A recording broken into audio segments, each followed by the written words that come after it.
মে come in sir. হ্যাঁ আসো, তুমি কি ইন্টারভিউ দিতে আসছো? জি জি, আমি ইন্টারভিউ দিতে আসছি। তোমার ফার্স্ট কোশ্চেন বলো তো, এশিয়ার মধ্যে শ্রেষ্ঠ কবি কে? রবীন্দ্রনাথ ঠাকুর। বাহ, খুব সুন্দর খুব সুন্দর। তোমার সেকেন্ড কোশ্চেন, বাংলাদেশে একজন দেশপ্রেমিকের নাম বলো। আছে তো অনেকজন, এই যেমন শেখ মুজিবুর রহমান। বাহ, জিনিয়াস জিনিয়াস। তোমার থার্ড নাম্বার কোশ্চেন, বলো তো বাংলাদেশ কবে স্বাধীন হয়েছে? হওয়ার কথা তো ছিল 1948 সালে, কিন্তু 1971 সালে 16 ডিসেম্বরে স্বাধীন হয়েছে। খুব সুন্দর খুব সুন্দর। তোমার লাস্ট কোশ্চেন, বলো তো আকাশে কয়টি তারা আছে? এটা তো এখনো জানা যায়নি, এটা নিয়ে বিজ্ঞানীরা গবেষণা করতেছে। ও গুড গুড গুড, তুমি এবার আসতে পারো। Okay sir.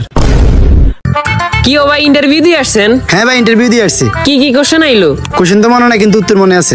আচ্ছা, উত্তরই কোন? রবীন্দ্রনাথ ঠাকুর, শেখ মুজিবুর রহমান। মাত্র এই দুইটে? না, আরো দুইটা আছে। আচ্ছা কোন? 1948 সালে হওয়ার কথা ছিল, কিন্তু 1971 সালে 16 ডিসেম্বর হয়েছে। এখনো জানা যায়নি, এটা নিয়ে বিজ্ঞানীরা গবেষণা করতেছে।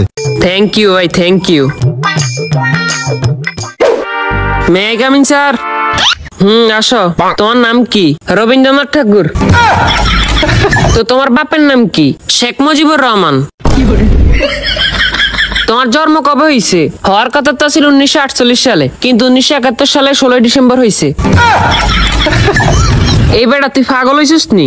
এটা এখনো জানা জানি, এটা নিয়ে বিজ্ঞানীরা গবেষণা করতেছে। Oh, no, no, no, no.